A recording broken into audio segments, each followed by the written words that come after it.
Ladies and gentlemen, my name is Samir Shah and I'm an M&A partner in Khaitan and Company's corporate M&A group. Welcome back to another webinar in the second edition of our M&A Academy program. We are now almost at the end of this year's edition, and as always, we've had amazing feedback from all of our audience. Some, of course, have attended live, some have seen the recordings on YouTube, and some have otherwise reached out and requested for information from our earlier sessions. We started this program with the aim and objective of providing foundational legal knowledge and understanding on M&A transactions, processes, etc. to corporate executives, in-house legal teams, and other ecosystem participants. And my goodness, it seems to be quite well accepted amongst our clients, well-wishers, and audiences. Our subject today is how is private equity M&A different from strategic M&A? Conceptually, M&A trends, practices, and concepts evolve with time to suit parties' requirements. And parties' requirements are typically dictated by their commercial priorities. What they seek to achieve out of the assets or businesses they seek to acquire, or how the target business aids them in doing their existing business better or at a larger scale are usually some of the factors. It is in this context that private equity M&A and strategic M&A tends to be a little different. In today's session, we will try to provide a comparative perspective on both forms and kinds of M&A. And you will see how the various topics we have covered in several sessions over the past year carry different flavors for different deal participants. As a bonus, ladies and gentlemen, we have not one, but two M&A partners who will share their insights.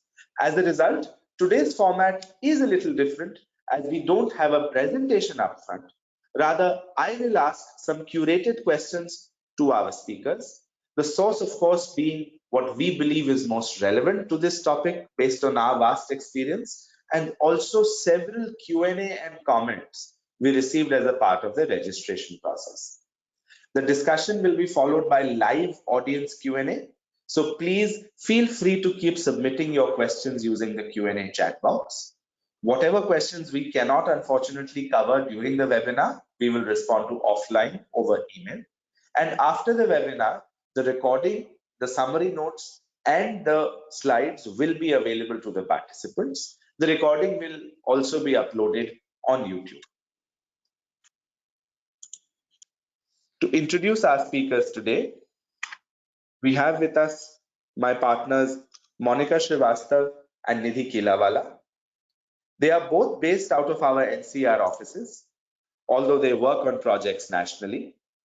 Between them, they bring forth more than 2.5 decades of M&A experience. We circulated their profile over email to the participants. So without further ado, ladies and gentlemen, let us begin. So maybe I can start with Monica. Why don't I come to you first? The question that arises is, are you buying to sell or are you buying to keep? In that context, what are the 2 or 3 differences that come to your mind when thinking about a sale to a private equity versus a sale to a strategic buyer? Thanks, Samir. Hi, everyone. I'm very happy to be here to discuss this topic with all of you. I personally feel that topics such as this, which require a comparative analysis or a contrast between two seemingly similar concepts, make for the most interesting conversation. And as you would expect, there are a number of similarities between private equity M&A and strategic M&A. And so bringing out the differences is perhaps the best way to enable a better and a deeper understanding of these two concepts. Samir, you started your question with buying to sell versus buying to keep. I think that's a great starting point, and I'm going to build on that and talk about 3 fundamental ways in which a strategic M&A differs from private equity M&A. I think first and foremost is the reason or the question of why are parties doing the deal. It's a question that you need to ask at the beginning of the deal, and I think as we will see in this webinar, it's a good idea to ask this question throughout the deal making process. Second is, what is the objective of the deal? So I would frame it as, what do parties hope to achieve from the deal, or what happens after parties close the deal? And third really is the process. How do you go about doing the deal so that you can reflect the reason, which is question one, and achieve the objective, which is question two. So very quickly again, I think the key differences between a strategic M&A and a private equity M&A lie in the answers to these three questions. Why do the deal? What happens after the deal is done? And how do you go about doing it? And obviously all three are interconnected. Now, if I look at answering each of these questions for both kinds of deals, in a strategic M&A, the buyer will be motivated by a number of business factors. They could be looking for targets that would have synergy with their company. They could be looking to expand mostly in the same or similar industry, but it could be into completely new product lines, completely new business lines, in new markets or things like that. They could be looking to add new products or new talent or technology. They could be looking to plug some gaps in their business, or simply enhance their market share through acquiring competitors or doing consolidation. I mean, the list could really go on and on. There are a variety of reasons why strategic buyers do these kind of deals. But the bottom line is that the strategic acquisition basically helps a buyer maintain or enhance their own business model. If you turn to private equity, they, on the other hand, view the M&A as an opportunity to make an investment and make financial gains. Their key motivation is transform the business, take it through a period of rapid growth, and they do all of this by bringing in the capital that is needed for growth, or they rely on their vast resources and expertise. For example, they can strengthen the existing management, and they do all of this to realize a good return on their investment. So basically, both kind of buyers are ultimately looking at value, but a strategic buyer's prime focus is on synergistic benefits, whereas a private equity buyer is looking for financial gain. Now, turning to question two, what happens after you close the deal, or what is the objective of doing the deal? The answer is in many ways implicit in what we just discussed. The strategic buyer will want to buy the business and then operate and run it as its own and integrate it with its existing business. And that automatically means that they will likely hold the target for an indefinite period of time. They're not looking for exit as the ultimate outcome. On the other hand, the private equity buyer will start looking at exit from the get-go and will think about what is the timing of the exit, what is the mode of the exit, and what kind of returns it expects when it looks to exit this investment. Now, when you look at private equities doing these kind of deals, they could do them on a standalone basis. So they will acquire a target, turn it around over a period of time, or achieve some growth over a period of time, and then look to exit by selling through another private equity or strategic, or even doing a public offering. The other scenario, which has become very, very common, especially because a number of private equities have several portfolio companies, is to do roll-up or bolt-on acquisitions. So what will happen here is that they will take one of their portfolio companies, use it as an acquisition platform, and do a lot of acquisitions under that, all with the objective that you create a bigger combined entity where the whole is greater than the sum of its part, and therefore you can make finally a good return and a good exit on that investment. Now, basically, it helps to remind in those kind of second scenario deals where we're doing bolt-ons, the deals start looking very similar to a strategic acquisition, because ultimately the private equity is doing it through one of their portfolios. But there again, it's helpful to remind yourself of what is the end goal. Ultimately, the end goal is to get a desired return on investment, and that can only happen when you exit that investment. Coming to question three, in terms of how do you do the deal so that you can reflect the purpose or the reason of the deal and achieve the objective, I think this would cover a lot of different things: deal structure, deal terms, and we'll talk in a lot more detail about it in the next 1 hour. But I just want to touch upon one aspect, or bring out one aspect early on. I think a strategic buyer, generally speaking, would look to do an all-out acquisition. So they would do 100% buyout generally. And and the reason for that is obvious. They would want to jump into the driving seat as soon as closing is done. A private equity, on the other hand, would typically acquire a controlling stake, but also leave behind some residual shareholding with continuing promoters, and perhaps even retain the existing management. The idea is that all of them jointly work together to achieve the investment goals, and the reason why this deal is being pursued.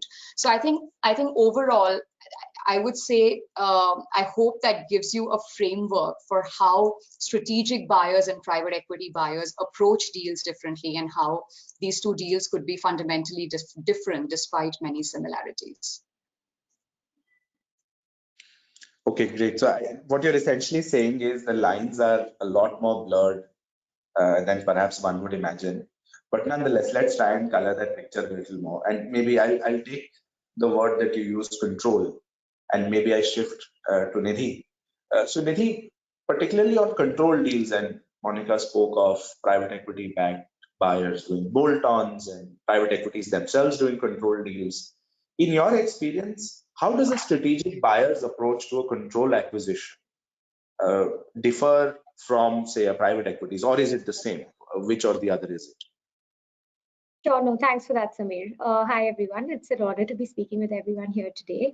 I'll probably answer that by borrowing, from Monica's last point. I think it's a good segue to this question, where we briefly just spoke about how we more often than not would see a strategic buyer want to buy 100% of the company, and that's how they perceive control, which is it's an all or none sort of game for them. Whereas you have a private equity buyer that's trying to do an M&A kind of deal, but they are more open to the conversation around retaining joint control or retaining some kind of control with the existing promoters or the management team. The reason for that is quite simply, private equity is not in the business of running businesses. They are in the business of finding the right team to run those businesses and then making a financial gain on it. A strategic investor, on the other hand, is in this business, like we spoke about in the previous question as well, that there are synergistic value additions that play a huge role in doing that M&A deal for a strategic buyer. So I think that very goal defines the approach to control for both sets of buyers. Now, I'll take the PE buyer first, where they would probably be more open to the idea of retaining some amount of control with the existing promoter pool or the management team. There are a number of ways in which this is done. I'll probably talk about the 4 or 5 most commonly adopted structures. And the way we typically see this go is, one, there could be a tranched buyout. And by that, I mean that the private equity buyer could buy, say, 80% of the company from the existing shareholders and retain some stub or residual shareholding with the continuing promoters. This would then, of course, be stitched up to be an eventual 100% sale, such that the 20% is also sold after a certain period of time by the shareholders to the PE buyer. But what this does is it retains some skin in the game for the existing promoters and the management team to help ensure that they are also aligned with the PE buyer in the future growth of the company until that 100% sale has not in fact occurred, which is tranche 2, is still on the table and has not been given effect to. Everybody is aligned towards joint growth and more advancement of this company. That is one of the most common ways we've seen control being viewed and structured by private equity buyers. Some of the other things that private equity buyers could also often consider is an earn-out structure coupled with a retention bonus. By that, I mean that they could potentially take over 100% of the shares of the company, but they still retain a portion of consideration, which is, of course, substantial enough, which is linked to continued employment of the management team and the promoter team.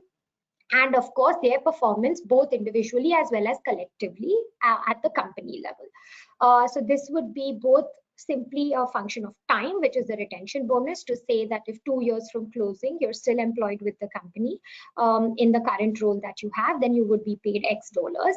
And 2, if at the end of, say, 2 years or 3 years, there are certain milestones which are performance linked that are unlocked, then a certain portion of the consideration will be due and payable to you. So what this does is it gives complete control of the cap table to the private equity buyer, but it still ensures some skin in the game for the promoters and the management team through other structures which are not necessarily only linked to shareholding. Some other ways that we've also seen private equity investors incentivize existing management and think about control is giving the management and promoters ESOPs at the combined entity level. By that, I mean that if there is a portfolio company of a private equity investor, which is the acquisition vehicle, and this acquisition of the new company is going to probably sit as a subsidiary of that portfolio company or eventually fold and merge into the acquiring vehicle, then the combined value of that entity is, of course, greater than just the standalone entity that has been acquired. What we see them do is again offer options to management team members and promoters at the combined entity level to say that these will vest over a period of time, and therefore once again management and promoters would definitely think twice before jumping ship, and again brings together more alignment and synergies to make this business grow. The last commonly used route that I would like to touch upon as part of this question is a transition services agreement. This is more contractual in nature. This is often not as financially lucrative as some of the other options we've just discussed, because it typically does not leave a large portion of the consideration that's linked only to the transition services agreement. But what this again does is, if parties are otherwise aligned that the transition is required for a predetermined and foreseeable period of time, then they could specify exactly the items that transition support is required towards and the period of time for which this is required. As of course a transition services fee that is often negotiated as part of this contract. And as soon as those services have been completed or the time period has been hit as per the terms of the contract, then the contract would cease to exist, and then the private equity buyer essentially continues to run the operations with the management team that they now have in place. So some of these, I would say, are commonly adopted by private equity buyers to think about control and management once they've acquired an asset through an M&A process. When you contrast this to a strategic buyer, what you oftentimes see is that a strategic buyer is very comfortable taking over control, 100% control of the company from the get-go, because they would already have processes, systems, management teams in place in similar or allied businesses. And so for them to be able to take over and run the operations after a short maybe transition or synergistic period of time is probably easier than a private equity buyer. And so these conversations are less relevant, I would say, in the context of a strategic buyer doing an M&A deal. But there are other considerations to be borne in mind when a strategic buyer is acquiring acquiring a company through an M&A sale in India.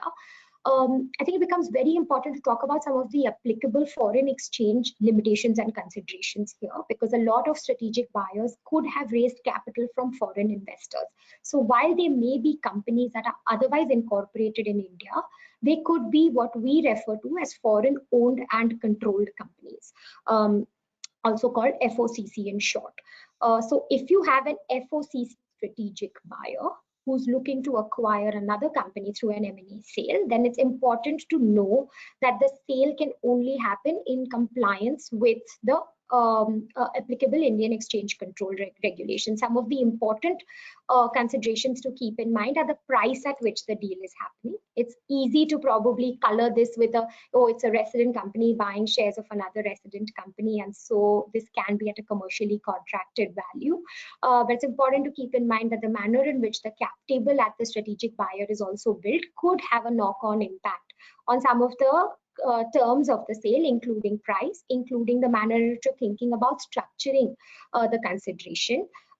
So for example, if you want to do a deferred consideration structure with a foreign owned and controlled strategic buyer, then that would require discussions with the authorized dealer banks, potentially with the regulator, which is the RBI, because an FOCC buyer cannot defer consideration in the way that foreign investors potentially can under Indian law today. So it's important to keep in mind that when you're looking at a strategic buyer, it's not just important to understand considerations from the lens of how a strategic buyer approaches control versus a private equity buyer that approaches control, but this also has a knock-on impact on the manner in which you would structure the transaction, and what is the right structure for the transaction would really depend on the nature of the buyer. Fantastic. I can see there's a lot of factors that go into arriving at the perfect recipe for the absolutely greatest smelling and tasting dish. So why don't we do this? I quite like the explanation you gave on tranching, and maybe we dwell on that a little more. I shift to Monica. So Monica, in a typical tranching scenario, what are the kind of provisions you would expect a buyer and maybe perhaps a PE buyer to particularly include in the acquisition documentation for some of our audience? Yeah, I think Sameer, that is perhaps one of the most important questions, other than exit, of course, that a private equity buyer will need to focus on when it does a deal as compared to a strategic buyer. So I would say there are 2 or 3 areas that they primarily focus on. One is, how do you incentivize the continuing promoters? I'm assuming obviously, you have some stub left, like Nidhi was mentioning. So how do you incentivize those continuing promoters, and perhaps even some existing management or who may or may not have any shareholding in the company, to deliver the desired company performance between tranche 1 and tranche 2? And connected to that is, how do you go about managing or running the company between that tranche 1 and the full buyout that happens in tranche 2? Now, obviously, buyers don't, once they acquire the company, they obviously are picking up a controlling stake. They don't like restrictions on their ability to run or manage the business. But on the other hand, continuing promoters will want some sort of say in the business. They will want an assurance that the business will effectively be run in such a manner that they have a shot at getting the best payout when it comes to their earnout or when it comes to their tranching structure.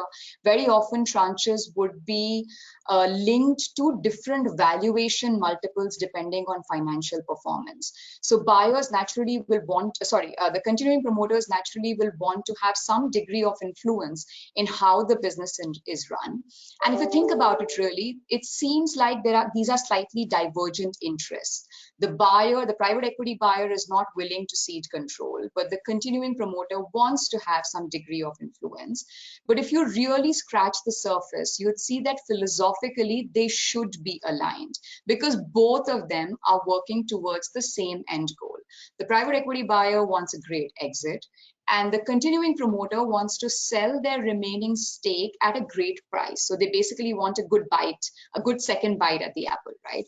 And that's where I think these, divergent but still philosophically aligned interests kind of translate into provisions around promoters seeking and buyers being willing and open to giving board seats and giving some kind of governance rights. When I say governance rights, I mean quorum, but I also mean reserve matter rights. They will want to influence key business decisions in terms of, customer contracts that are important, annual plans, business plans, budgets, capital expenditure, who to hire, who to fire. So they'll have a list of these items where the continuing promoters would ideally like to have some sort of say.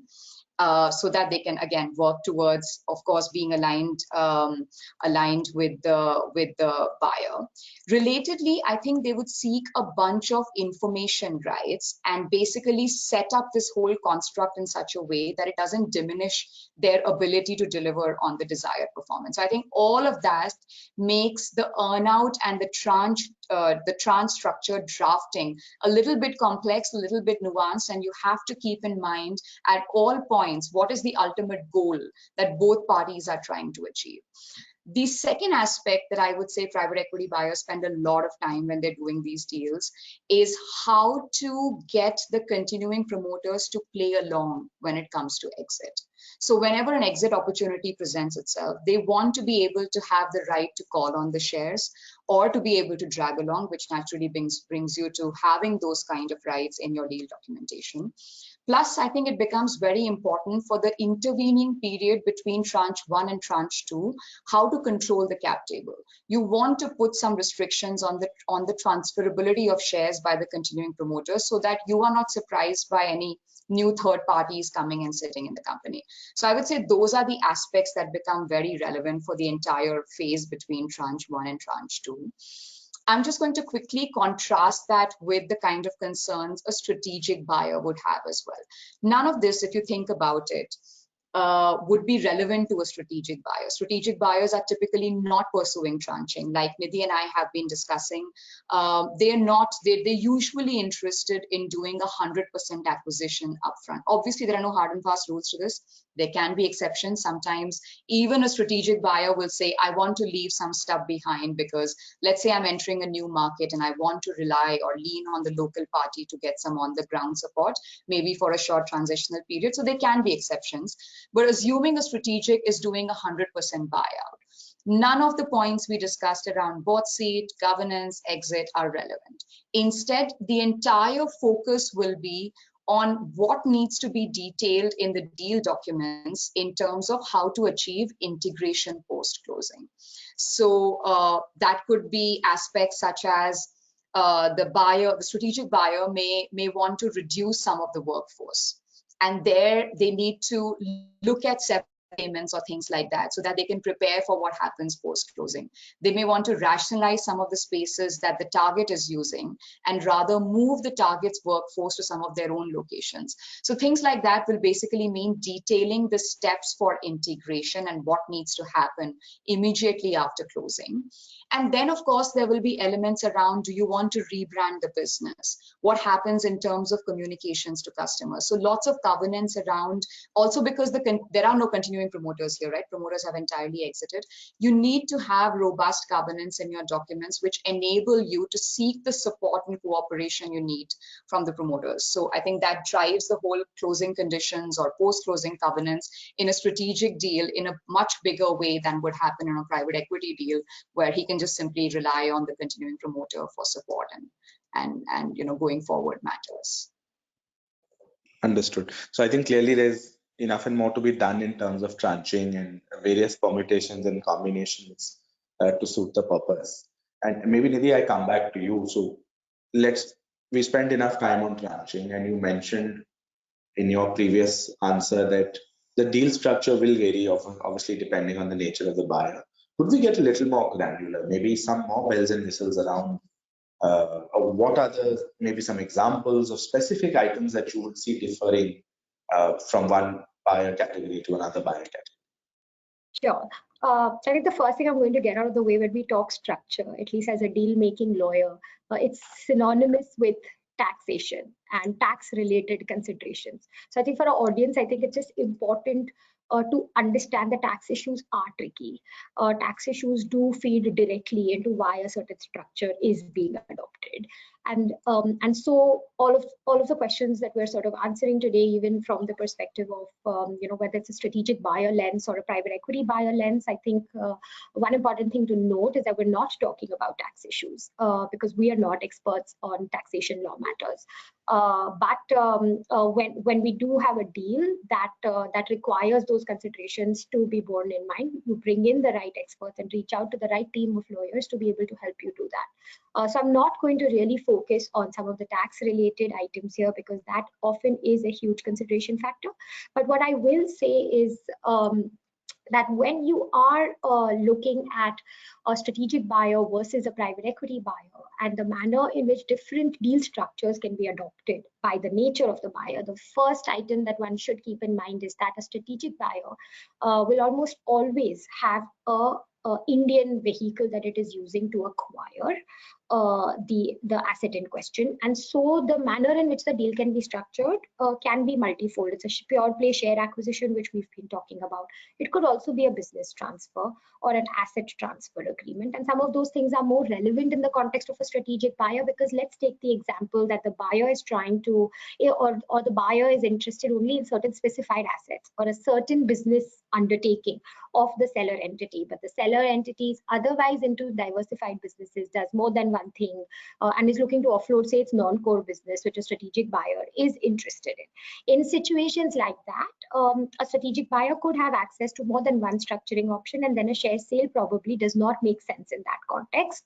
And then identification of certain assets that you are interested in, or identification of the business vertical that you are only truly interested in, becomes more relevant as a deal structuring point. Relatedly, there's also an acqui-hire that is possible. Let's say you're looking to acquire a tech company. A tech company, really their assets would be the employees in question that have built the product and the product itself. So if that's probably the nature of the acquisition, then one could consider whether acqui-hire is the right way to go about this. So some of these conversations are more commonly had when a strategic buyer is at the table. Whereas when you have a private equity buyer in question, and they are looking to do this not via a portfolio company, but say through their own vehicle, say incorporated or headquartered anywhere outside India, then share sale often becomes the only viable structuring option for a private equity buyer. So that's one, which is just the manner in which the deal can be structured. Then we come to the second level question, which is, once the deal is structured, what is the form of consideration that one should receive or pay for this deal, right? A private equity buyer is more likely than not to offer 100% of the deal consideration through cash. A strategic buyer, on the other hand, could consider a combination of cash and stock. So they do use their own stock as acquisition currency when they're trying to pay for a certain acquisition. And the way in which a selling shareholder or a selling shareholder group should then approach the two deals is vastly different, because you go from being a pure play seller to a part seller but also part buyer, because you're now going to sit on the cap table of the acquisition entity. At the main distinction really between the cash and the stock deals is exactly that, which is risk allocation. When you have a pure play cash consideration being paid for the deal, essentially it's the acquiring buyer who is taking 100% of the risk to truly unlock the value that it envisaged that it will have from the acquisition. And the selling shareholders, of course, other than the indemnity package, etc., which we'll talk about, are otherwise off the hook. So even if the acquisition doesn't really fructify in the way one thought it would, etc., that the selling shareholders take their money off the table and they leave. Whereas when you have a combination of cash and stock, you're in some ways also betting on that value being unlocked in a certain shape and form, because it eventually adds to the value of the acquiring entity, which is where you are now a shareholder. So the way in which one should think about the discharge of the consideration and the manner in which that consideration is being paid by the acquisition vehicle will change your approach to the process as a seller. So to take an example, if you are a seller of an asset which is being paid for through 100% cash, you won't necessarily need to go into any kind of diligence on whether the buyer is conducting its business in compliance with, say, the licenses that it has received, or whether the buyer needs to take any consents to make this happen from its existing set of lenders, because those are things the buyer would naturally take care of, and it's in many ways the responsibility and risk of the buyer. Whereas if you are the recipient of acquisition stock as acquisition currency, then you should essentially, as a seller, be thinking about themselves as a buyer and go through the same decision-making process that the acquiring company is following to be able to acquire you.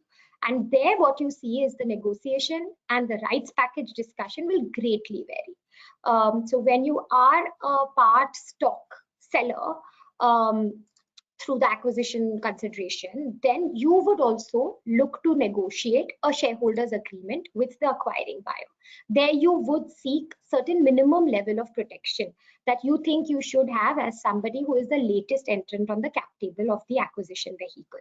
Some of the commonly negotiated rights in this context are, depending on the stake, of course, that you will eventually own, is whether you require board representation through a director or an observer seat, whether you want certain contractually negotiated information rights to really see, what is happening in the company that you are now a shareholder of. Do you want to include a right to participate in an exit or a liquidity event that takes place at the acquiring entity level? Do you want the ability to tag along with the controlling founders or the controlling sellers if a change of control event were to take place at that company.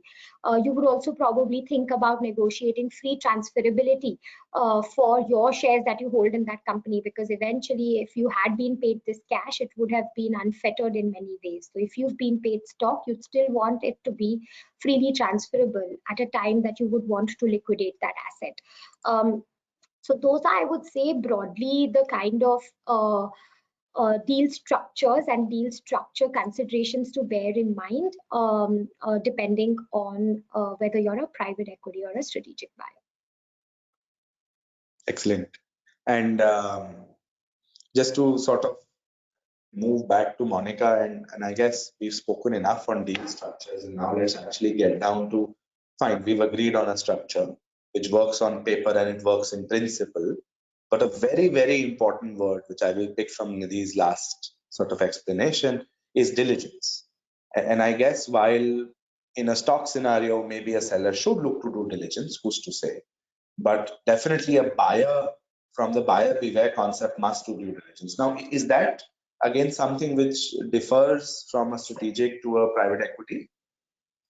Yes, I think, Samir, there can be a number of similarities between how a strategic buyer approaches diligence and how a private equity buyer approaches diligence. But there will be some important differences too. So I think let's start with obviously assuming that this is a stock transaction and we're not really talking about business transfers or asset transfers.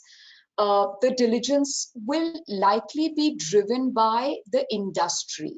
What sort of sections you should cover, what are the issues you're looking for, what would you expect to find, are all driven largely by the industry in which the target operates. And fundamentally, both deals, whether it's coming from a strategic or a private equity buyer, are for a controlling stake. So everything that has happened in the company up until the point of acquisition is actually relevant and material to both sets of buyers. But if you get into more detail, you'll see that there can be some important differences. For example, a private equity buyer will, in some cases, not be entirely familiar with the industry in which the target operates, and therefore they will lean more on their outside counsel to flush out these kind of issues. It could also mean that the diligence process is slightly longer, where the seller's team is trying to get the private equity buyer comfortable around various industry issues or industry nuances and things like that. There can also be particular sensitivities that a private equity buyer may have simply because it doesn't have extensive knowledge of the industry. So let's say they find a material issue or a material liability that gets unearthed during the diligence. Of course, they will look to solve for it by taking corrective actions under your condition precedent or condition subsequent regime. They could also try and seek indemnities, maybe even specific indemnities, but there is something else that plays on their mind. And that really is in the context of exit. If they find a material liability, could it potentially have an impact on the future marketability of the target? And that would mean that a private equity buyer will be particularly sensitive to these kind of issues that come up in the diligence and would like the exercise to be undertaken in an extremely comprehensive manner, and then all of the points to be addressed, of course, by assigning the right priority and risk to it in the deal documentation. When it comes to strategic buyers, I think where the private equity disadvantage lies, that's where there is an advantage for the strategic buyer. Unless they're entering a whole new market or a new product or starting a new product or entering a new line of business, chances are they'll be very familiar with the industry, and therefore they can do the diligence faster. They can also do the due diligence more effectively. So that's one area where a strategic buyer may have a little bit of a leg up. The other thing is, a strategic buyer, when he's doing the diligence, the focus is not just on flushing out the issues through the diligence and then the rep warranty and disclosure regime. But the focus is also on gathering all the information that they need to plan the steps for post-closing integration.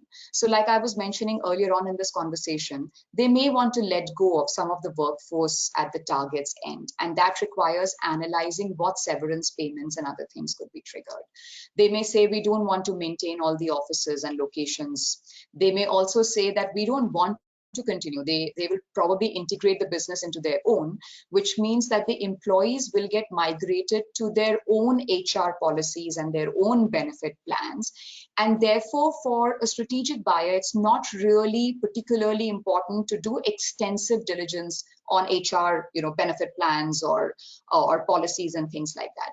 They will be extremely concerned about things like flow through of liabilities from the seller to the buyer, but to the extent they're going to replace the target's policies or plans with their own, they will be less concerned about these aspects in the diligence. So I think that's where a strategic buyer can be picky and can choose and say, this is what I want, and therefore this is an area where I need to focus in the diligence, but this is an area I'm not too concerned about. In terms of visually how the process looks, very often you'll find that the private equity buyer will have a fairly lean legal team that will work with the outside counsel to run the diligence process.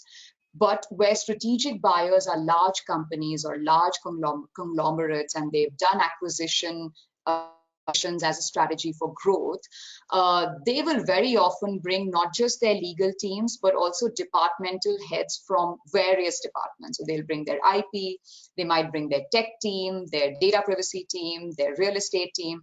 And what that means for deal lawyers like us is to work alongside our counterparts in helping them manage the diligence issues, find them, solve for them, but also start planning the integration from the get-go. So I think that's another area which makes the strategic buyer's diligence a little bit different from a private equity buyer. Interesting.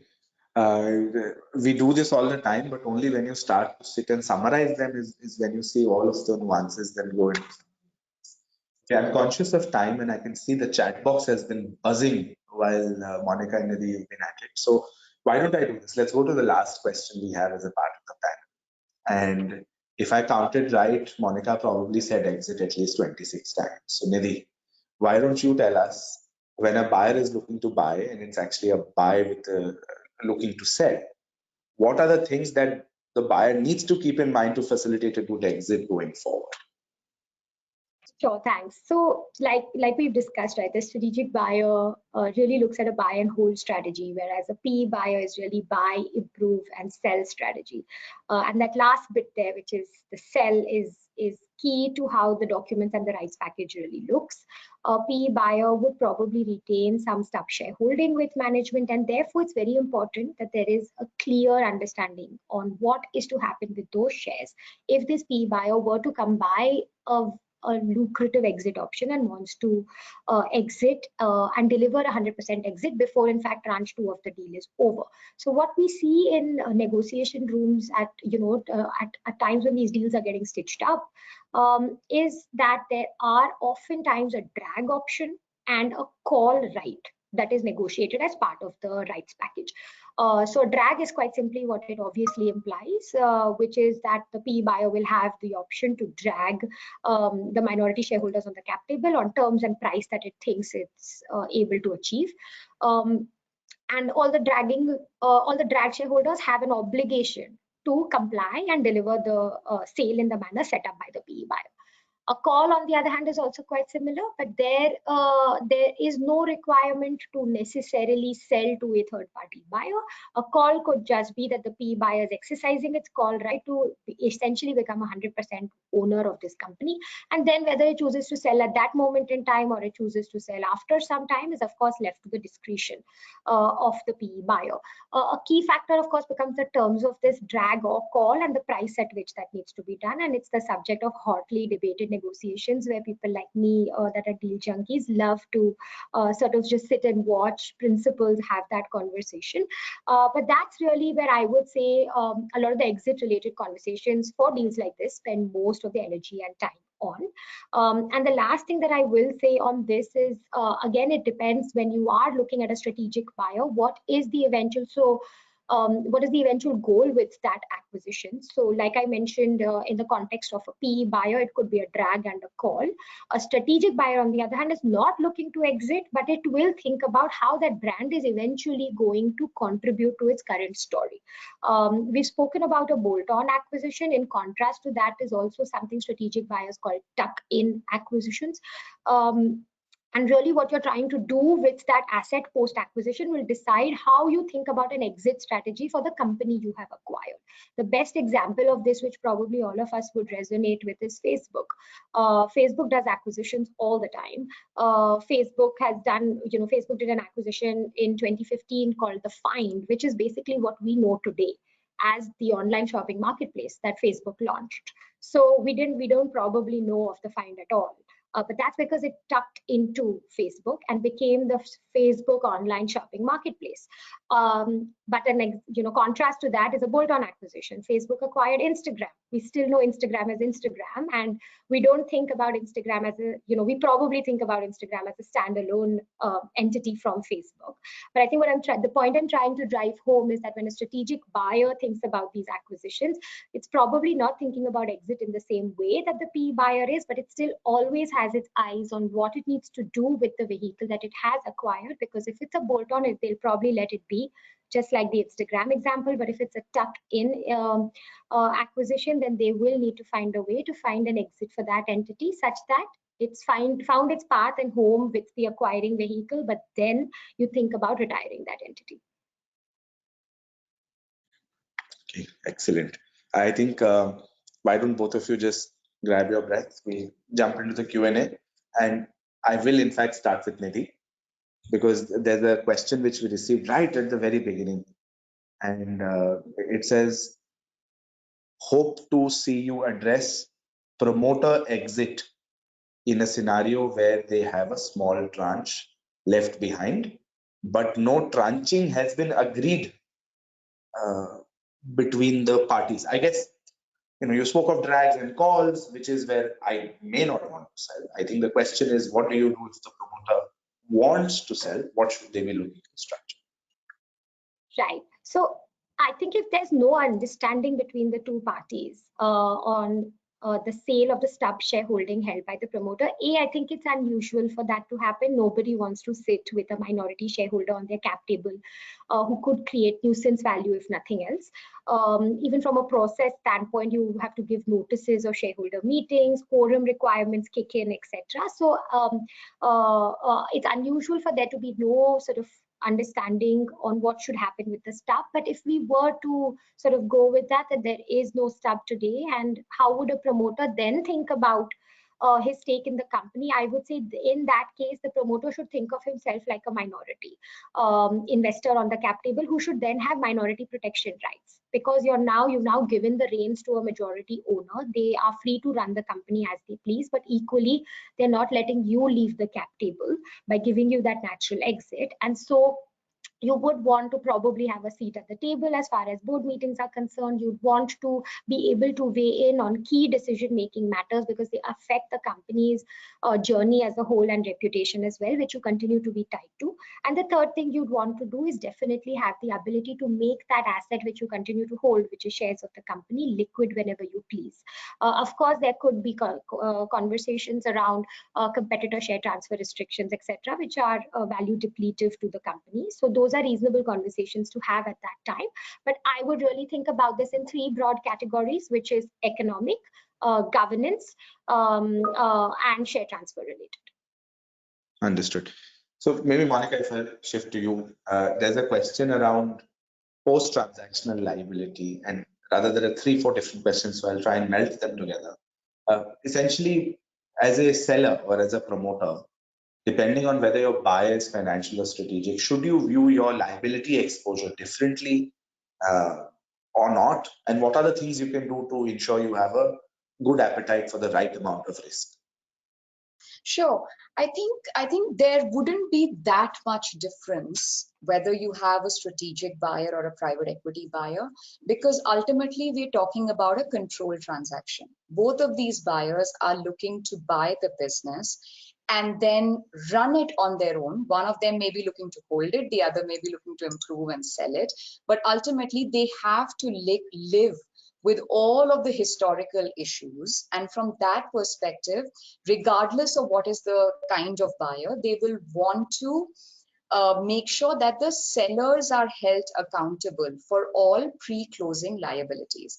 And if that means protecting yourself from issues by having a robust indemnity regime, by having maybe even specific indemnity matters, then that's something that both buyers will pursue. The little bit of a, I think, psychological difference, and that plays on both sides, is that in a strategic deal, there is very limited interface between the outgoing promoters and a buyer, especially where we've been talking about 100% buyout deal, right? You may have some kind of reasonable cooperation language, but really beyond that, you'll have all of your indemnities, etc., but there is no real interface with the promoters, and you have to think about how much you can perfect your recourse against those promoters. If you look at the private equity buyer, on the other hand, chances are they will continue to work together with the continuing promoters in achieving the investment goals, right? So you have some direct interface with them. You also have the ability to do a tranche 2 or to do an earn-out. So for example, your indemnity doesn't just have to be plain simpliciter, I have a claim, I will come and make a claim to you, and then you will pay me on demand. I actually have the ability to set it off or to adjust it against a second tranche that I'm paying to you. Obviously, all of that is subject to FEMA constraints, depending on who the buyer is, who the seller is, and things like that. But I think it makes a difference that a private equity buyer may have more avenues to feel that it has the ability to recover any claims in case any issues were to arise after it acquires the company. Understood. Okay. Again, now this is a slightly more deal process sort of question, and maybe Nidhi, I'll flip to you. So this is more on CPs, approvals, could be third parties, could be competition commission. Is there a difference in how a transaction with a strategic player versus a transaction with a financial player would bring? I mean, would there be a difference on who takes the lead on some of these approvals or consents? Right. So I would say yes. I'd answer this in two ways. Part one, I would say, is sometimes law itself tells you who is the right party to come and seek the approval. So let's take the example of, say, the Competition Commission of India, where it's clearly set out that it is an acquirer responsibility item. So to that extent, I mean, there could be joint cooperation, etc., at the back end between the buyer and the seller. But otherwise, it is an obligation to be discharged by the acquirer. In the documents also, it is always included as an acquirer condition precedent to be fulfilled. And so for items like that, where the, say, law is clear, I would say acquirer takes the lead.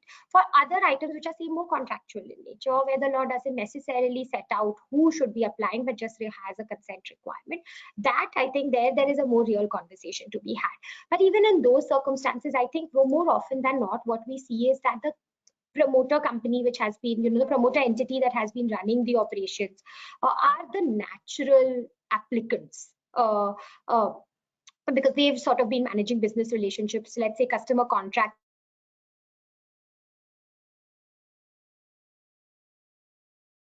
So they are naturally the ones that should take charge of procuring the approvals. But in a and more often than not, we see private equity buyers get comfortable with that. When you contrast that with a strategic investor, what we've oftentimes seen is that the strategic investor wants to remain involved. They want to meet business counterparties. They want to speak to top customers, etc., to just sort of be involved in the process. So again, I think feeding back to sort of the theme of our webinar as well, I think depending on the nature of the buyer, we see a lot more involvement from strategic buyers in the pre-approval and the approval process compared to a private equity buyer. Understood. I'm just conscious of time, and therefore I will pick this one. Monica, maybe we'll let you have the last word. It's a very interesting philosophical question, and which is to say, how do you decide what is the right fit for your business, for your company, a strategic or a financial? I mean, when do you say, yeah, he had right choice, baby? I think that's really the question. No, thanks. I think that's a great question because it helps us go back a full circle to from where we started at the beginning of this webinar. There is no one size fits all, obviously, right? If you put yourself in the shoes of the seller, he really has to think about what it is that he wants to do with this deal. Does he want a clean exit, get out of the company, monetize all the work he has done, sell his shares and get out? Then maybe the right person is a strategic buyer who will give him that 100% buyout structure, and he can make a clean exit from the company. On the other hand, if the seller is not really interested, is sort of interested in in being involved with the business, but also monetizing some of its investment, then I think it makes sense to go with the private equity. So I guess it's a lot of different factors. It could be even factors around pricing and valuation, depending on your sector sometimes, depending on the kind of business. You may be able to attract a better valuation from one or the other, or a better pricing. So a lot of this goes into the seller's thought process. And therefore, to the extent you're able to make up your mind, that's great. If not, it helps to have an open auction sort of process where you can invite bids from different buyers and then evaluate those proposals, not just on pricing, but in terms of what they're offering on deal structure, on tranching, on overall investment goals and thesis. So you look at all of this and decide what works best for you.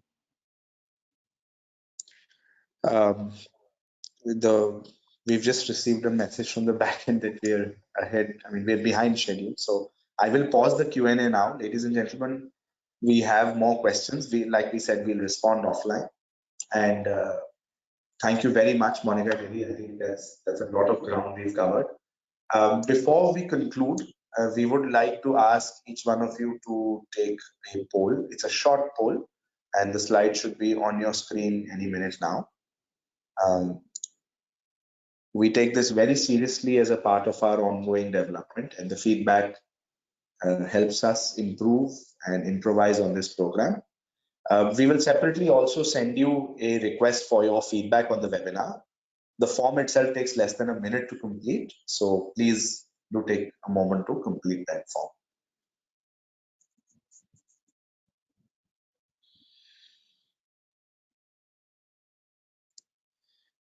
Great, I can see we've finished our audience poll. So thank you very much to everyone who participated in the poll.